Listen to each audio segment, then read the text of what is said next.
Yeah, I guess this is it. How do I get up there? Over here? Oh, here.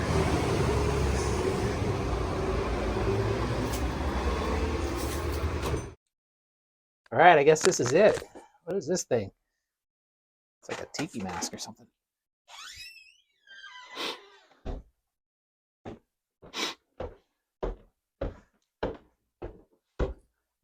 Hello. Hi, David. That's me. Hi, I'm Justin.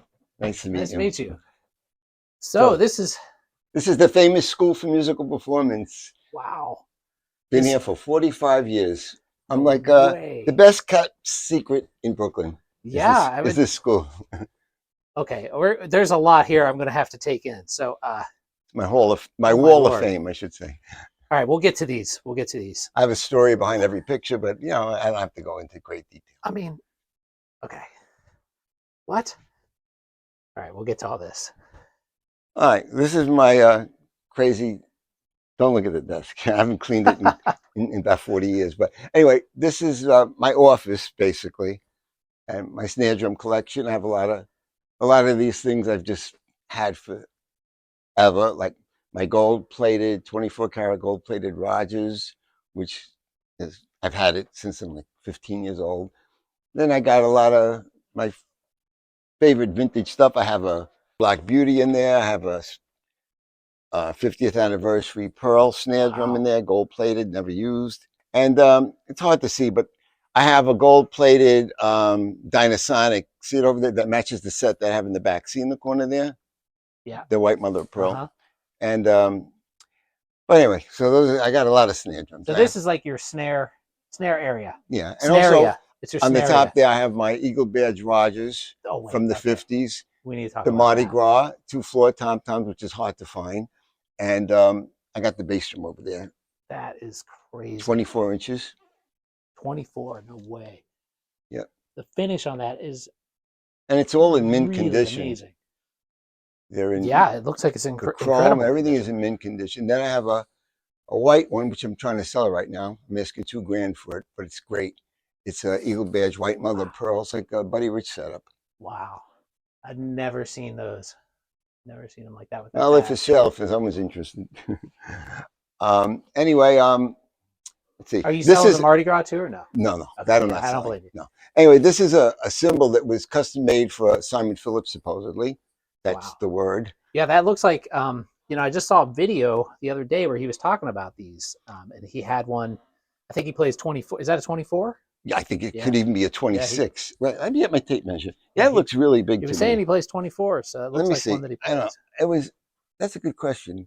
I've had it up on the wall. I never really measured it. I just liked it. It's really cool. It's probably so loud. It cost me an arm and a leg, but it was worth it. It's a 20. It looks like 20. It's weird. Like it's 23, yeah. 24. Oh, it's 24. Is it 24? I have a lot of percussion stuff, as you can see. Weird stuff. Brazilian handshakers. Now that one's dead. And I got all sorts of percussion stuff. What are these? Bells. These are Brazilian. Oh, you just did one. Oh, okay, yeah. A lot of hand percussion stuff. Old temple blocks. Oh wow. In the 30s, like these things. Yeah, those are cool. Like wood blocks. Yeah. They're the old-fashioned. They're temple blocks, basically. Yeah. Do you have the whole set, or like? I had one time I did. And then I got sleigh bells. Merry Christmas. You want to see the hardware room? Sure. I have a hardware room in here. Right. If anyone needs pieces for their drums, hard to find pieces, I got it. Do you do online sales at all? Or? No, I'm old school. No, you got to come in person. Come to New York. Come to Brooklyn. Yeah, guys. I have no patience for that. Oh, that's loud. Anyway, you name it, I got it. But I got a lot of parts. If someone needs parts, snare drum parts. I see a couple of strainers, old concert tons up there in the. Yeah, those are mine. I'm not selling them. Those are not, you picked a couple of things I will sell. Those things sound so good.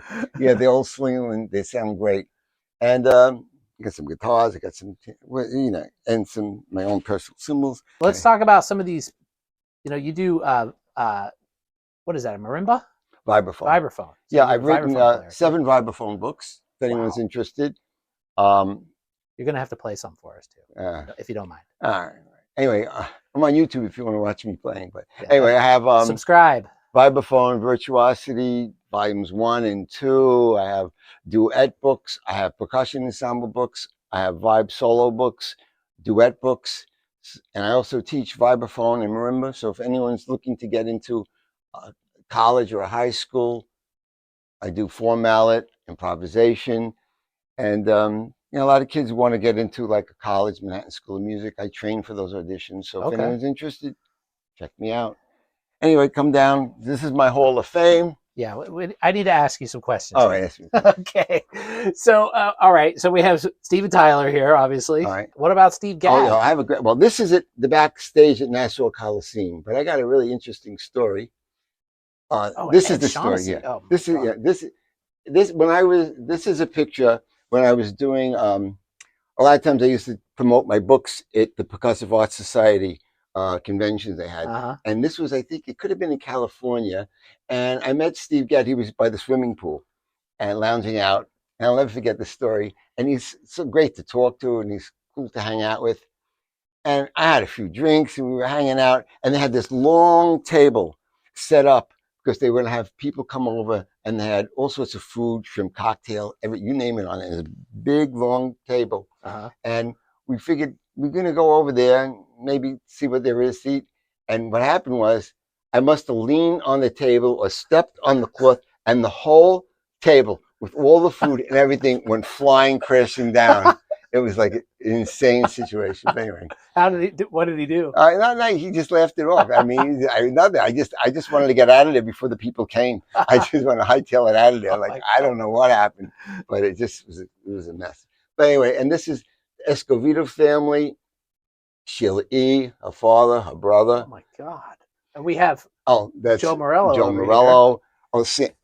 Bernard Oh, Purdy. Purdy. Well, I used to study with Bernard here. Purdy. No way. Yeah, and I have a funny story about that. So when I was going to Manhattan School of Music, everyone was, but you got to say Bernard Purdy. Bernard Purdy, he's the man. So I went there, and for the first lesson, what he did was first he asked me to play something. So I did a drum solo. I had chops up the ass in those days. He said, "Whoa, that's too intimidating. No, you can't do. No, that's not what you want. I want to hear you groove. I want to hear you groove." So, and this was expensive at the time. I don't know. It could have been maybe 40, 50 years ago. It could have been $50, which was a lot of money for a lesson. So I went there, and he said, "Play a bossa nova beat. 1, 2, and play the bass drum on 1 and 3. No problem. Then play the bass drum 1 and the 4, whatever." So he would give me a bass drum beat that I couldn't do with the beat. And I said, I don't listen. I can do all this crazy stuff, but I can't do a simple bossa nova with changing the pattern.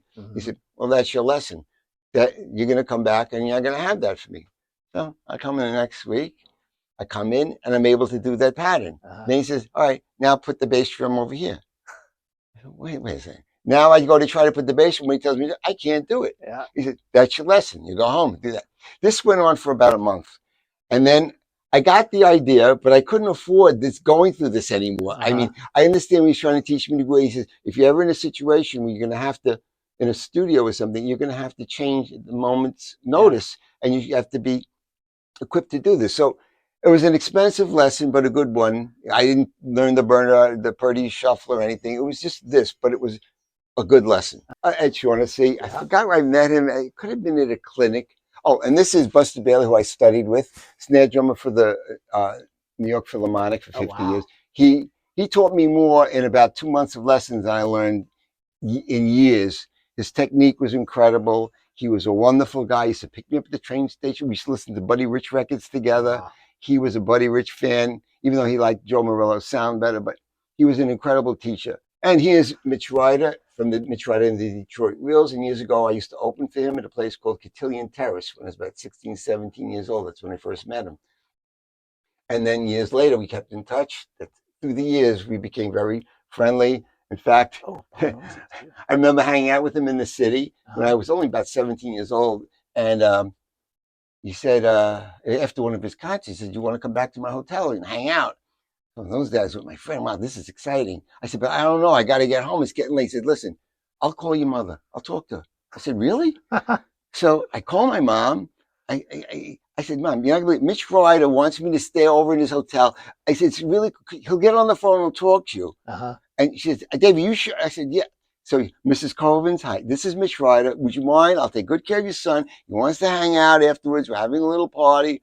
And sure enough, she let me do it. Oh. But the crazy thing was, after the band broke up, Mitch Ryder, Detroit Royals, he wanted me to believe it to be his drummer and quit high school. But I had 1 year left, so that was not an option. So yeah, forget about that. But I was on some of his recordings doing shakers and hand claps. But anyway, this is Ian Finkel, one of the greatest xylophone players in the world. And this is Buddy Rich. I mean, yeah, and I was in the bus with him the day before. This is the last concert he did before he died. And he had to get oxygen. I was on the bus with him. He had to get oxygen because he could barely breathe. But he still probably played He played amazing. Yeah. I saw him 2 nights in a row. He changed his sweater. But 2 nights in a row, I saw him at the Blue Note. And you would never knew he had a grapefruit-sized tumor in his head the way he was playing. But he was phenomenal. Yeah, there's the rumor that there's one show that he played while having a heart attack. Like, I don't know if you ever heard that. Yeah, I saw that. I saw that, the footage of that. That group he plays with Jordan Rudess. It's that fusion group, Dream Theater. Oh. And I played with Jordan Rudess when he was 18 years old. He was a prodigy. And I played with him, toured all over the place with him, watching. We did this tri-state tour. In fact, I have a picture on the wall here. Come here. This is a concert I played at Johns Hopkins University. Oh, wow. See the JHU, Johns Hopkins University. Yep. Anyway, that was an outdoor festival we did, and so that was great. We did this whole tour, and we never saw a nickel from it. We did the Hamptons, Montauk. We did a whole bunch of things. Brooklyn College. That was before he was famous, but he was great when he was 18 years old. He was a prodigy then. Yeah. I think he got a scholarship to Juilliard. He never went, but now he's famous with Dream Theater. This is Bonnie. Oh, this is a good one. This is Bonnie Carlos and my wife, and this is from Cheap Trick, the drummer. Yep. And he bought a top hat and cane kit off me for $12,000. Holy! And he found out I had it for some reason, and he was calling me and sending people after, hawking me to China, sell me the set, sell me the set. I didn't want to let it go, but then finally I said, it's a lot, it's $12,000. Yeah. Plus it's always some Ludwig hardware and everything. So I said, plus he'll give me backstage tickets to a concert he did with Aerosmith at Jones Beach. I said, all right, now we're talking. So I got the backstage passes, run the thing. He sent the guy over, picked up my top hat and cane kit, and that's the story. And I got there might be a video. I might be remembering him on a YouTube video showing that kit. Oh, that's my kit. Like I could be imagining things, no, but for some reason I remember him. He had a massive drum collection. The only thing he didn't have was that, and he needed that. That's why he was all bugged up about it. Yeah. And I figured, who knows? A bird in the hand's worth 2 in the bush. Who knows what the market's going to be? So at the time, I didn't want to play it because it was so. It had, I think, it even had calfskin heads on it. It was beautiful. Had the whole thing, and it was in crazy condition. Greg Bissonette, Freddie Gruber, the drum guru, me and Simon Phillips. Jeez. And let's see what else we got. Oh, yeah, and me and David Friedman, who was one of the greatest vibraphone teachers there ever, and he was my first teacher. And this is him and my student, who's a vibraphonist, who's very talented. And we just saw him recently last year, and he played in some place in Brooklyn. This is a room that has everything from soup to nuts. I have cymbals. I have hand-hammered Turkish cymbals. I have old Zildjian cymbals. I have hi-hats, ride cymbals, hoops, skins, you name it, I got it. Hi-hat stands, snare drum stands, foot pedals, double pedals, slingerland pedals, horn. Yeah, I want to dig through those heads. And remember, I was telling you on the email about the silver dots. I may have the black. I have black dots. I don't have silver. We'll take a look. Okay. And here's a Morris Lang custom drum set. That's cool. And this is my teaching studio where I teach. Cool. And this is a custom vibraphone that I had made for me by Vonda Plus. It's 5 octaves. He's out of business now, I think. But I designed this after a King George marimba has special resonators that go down and up.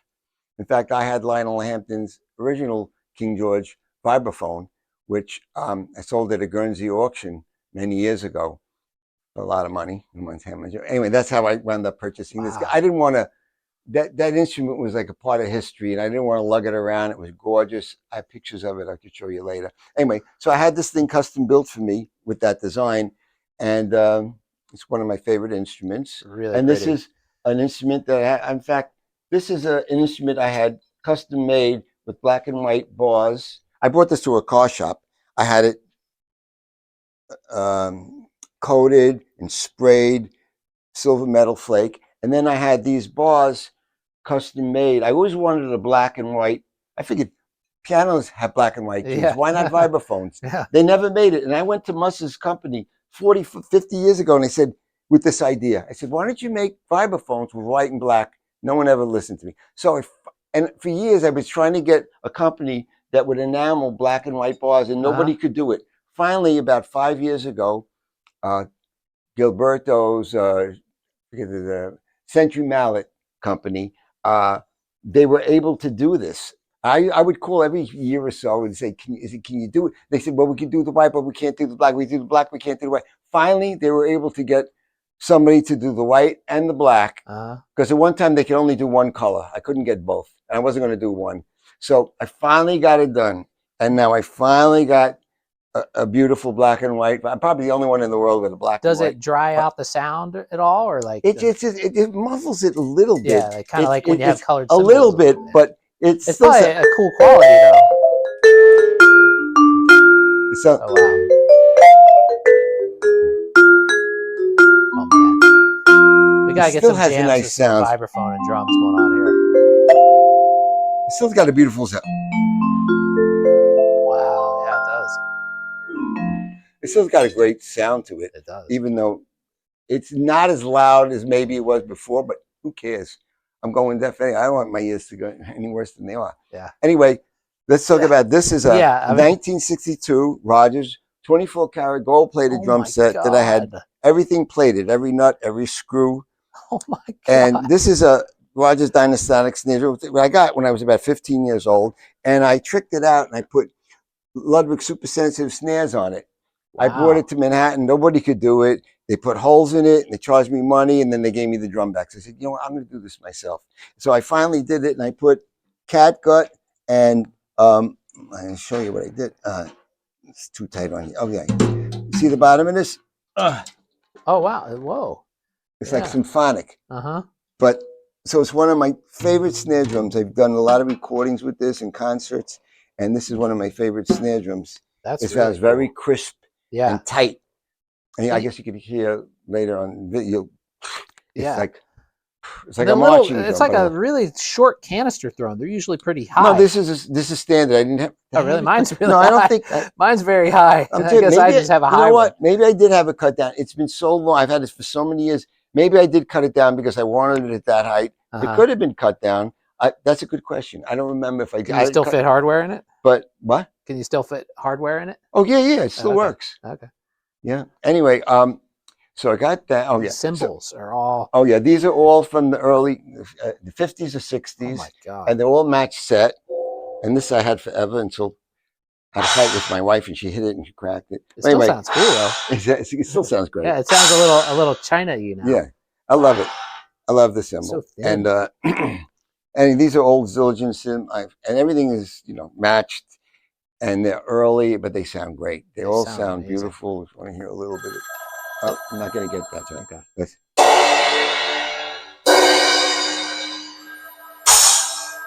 wow. We got. What about this green beast over here? So this is a 60s drum set that I had done in copper plated. There was a place in Industry City, Long Island City, that years ago would do plating. And it was extremely expensive to plate. I had to take the whole drum apart, bring it to him. I had to beg him to do it. First of all, he only did like industry things, big thing. He never did a drum set in his life. And I begged him to do it. I used to go there. I called him and he said, all right, Greg, but this is how much it's going to be. And at that time, a couple of $1,000, but you know what? I needed it. I wanted it. I had to have it. So I think it was very worth it. yeah, That looks I so love it. cool. I mean, there's not a drum set like it around. I think there's a Louis Bellson set like that that's supposedly around, but this I had done in copper. That one was in gold, and I love the way it came out. And you know, I did it maybe 40, 35 years ago. If I would have done it now, it would probably cost me 5,000 just to play it. Yeah, probably. So, and then that set over there is they only made 100 of them. Wow. That's the Gretsch Centennial drum set that they made. I think it was what is this? 1983, whatever it was. It was made to commemorate the centennial, whenever that was. I don't know. I'm not great in history. And me neither. Me neither. I was You're not absent great at the day talking, they discussed the history lesson. Anyway, so that's Carpathian elm. That's like what the Rolls Royce dashboards are made of. So that's Jesus. 24 karat gold plated Carpathian elm drum set. Again, that's for sale too. If somebody wants to pay like about $4,000 for it. I mean, a lot of that's people not sell a them bad for like price. That's, yeah. I mean, for that, that's just for that's the drum crazy. without the snare drum and without the hardware, $4,000. Right. But it's still a steal. But people are selling them for $7,000. I've seen them go. I mean, it's still a great the deal. price of some drums now are I know that. I've seen astronomical. snare drums for $1,000. Yeah, it's crazy. Anyway, It's so really that's not a bad price at all. This is my teaching area where I have the students on pads. One of my students is the musical director at Fort Hamilton High School. Oh, nice. One of my students was playing with Yolanda Adams, Alicia Keys. Wow. And I have a student that was in Rent. I have and now the youngest percussion student ever to be in the Chicago Symphony was my student. He came over from Russia when he was like 15. I taught him, and in 22 years old, he got into the Chicago Symphony. Nice. You know, I taught him mallets and everything. I sold him a vibraphone. I sold him a snare drum. But you know, he was, and my first marimba I sold. But you know, it was good for a good cause because he was very talented. Vadim Caprionis, that's his name. And then there was Juan Garina, who's top Latin player, plays all over the place with a lot of people. He was my student.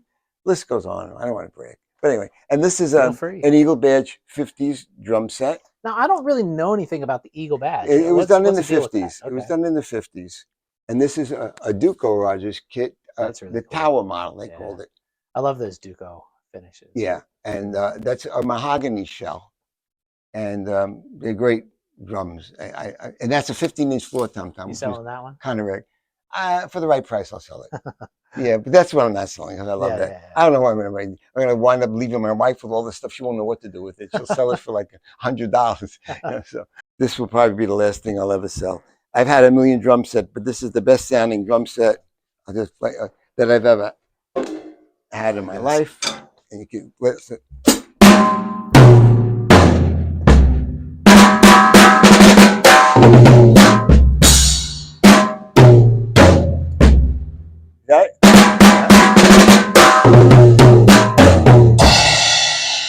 Oh yeah, let's hear about your books. All right. So I've written 7 books, as I said before.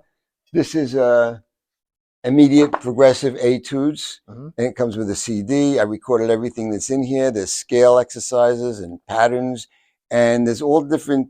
It's multi-stylistic. So there's rock, pop, classical, Latin, jazz, blues. Everything is in here. Because when I was growing up, there was nothing to study. When you wanted to go to study a book, there were no vibraphone books out there. So I figured when I get older, I'm going to write some books so the kids studying will have materials to go to.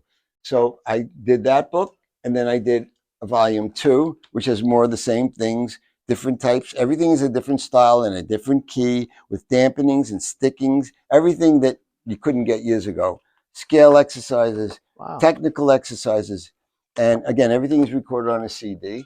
Oh, this is a duet book called Distinctive Duets, a collection for vibraphone, and you can play it with a marimba. Okay. And these are good for, by the way, these books are good for recitals, concert pieces. People want getting into college, they need a piece to play. It's perfect. Where can people buy these? You can buy them from me right now. I mean, I own the rights, but like people in like somebody's watching this in like California or like. Oh, they could contact me. Okay. KingCovens@gmail.com. or 718-339-4989, my school number. Okay. Okay. And anyway, I also wrote this Compendium for Vibraphone. It's published by Honey Rock, but I have some copies if you need it. 110 progressive etudes with a CD, and it has all different styles: 2 mallets, 3 mallets, 4 mallets. I'm sorry to interrupt, but is this you over here? Oh yeah, that's my bar mitzvah. Wow. Yeah, when I was 13 years Wait. old, I jumped on the drum set. I always had a desire to play the drums. So you didn't play yet? I wasn't really playing, but it's like a premonition type thing. Yeah. So I got on the drums, and right after that, I started studying. I studied with Henry Adler. Oh yeah, this is another. Forget the cover. This is a Jazz Vibe Boogie solo for vibraphone. By the way, all these pieces I recorded on YouTube. If you look up David Coven's YouTube channel, you can see me performing a lot of these pieces. I also wrote a percussion ensemble for anybody in a high school band or college that wants to perform them. It's called Island Vibe. I also wrote a book, Gypsy Carnival, which is now distributed by Malatek, mostly marimba. This is a duet, Island Vibe. This is the percussion ensemble. So what all instruments? Do we have vibraphone, marimba, xylophone, drum set, glockenspiel, bassa, triangle? Somewhere on YouTube, there's a video of a high school performing this. That'd be really cool. And the other thing I wanted to show you, which is I'm really proud of, this is not the cover that it is now, but it's called Vibraphone Portfolio, 5 solos for 4 mallets. At one time I produced this book myself. Now Malatek Keyboard Percussions is distributing it. Oh, nice. But these are with a CD, and these are all pieces for getting into high school, college. You want to get into you want to do a concert. All these pieces are concert worthy. Again, I perform them. They're on YouTube if you want to check them out. Okay. And let's see, I guess that's about it. Is there anything else you would like to ask me?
That was cool.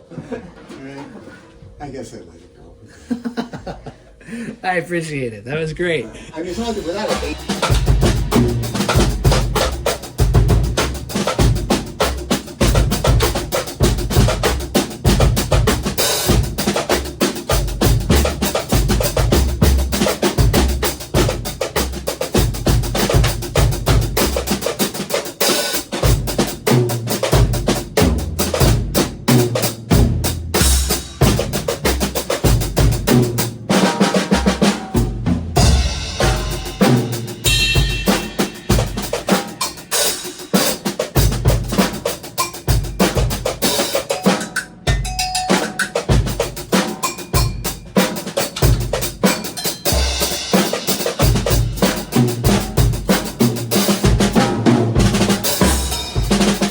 thanks so much for letting me stop by and showing me your amazing shop. It was a pleasure. Jamming with me. Great meeting you. Yeah, great meeting you too. And this place is incredible. And we had fun jamming out. Everything was good vibes. Yeah, I agree. I'll be back, man. Yes, anytime.